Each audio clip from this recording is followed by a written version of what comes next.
bà là nấy ọt chọp cầu tờ cùi á nè nhưng cho chai cho này HV battery này ọt mình chọp cầu tờ cùi chẳng cùi là nấy nhưng vừa bàn thầm thờ xa đó nè chẳng là nhưng cho chai cũng non hybrid đâu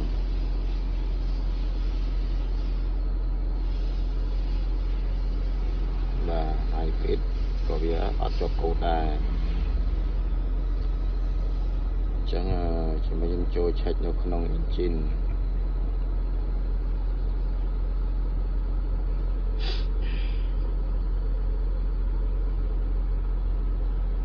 và nếu không engine vì chọp cột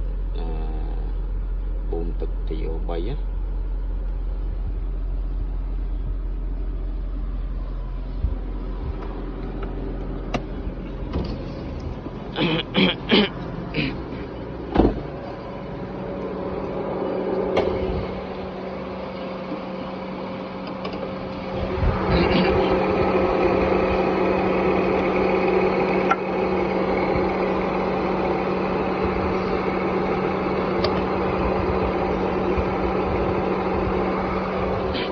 là nếu vì miền Bắc hạ bùm tức là dầu pi mùa tiết là vì ăn đà thì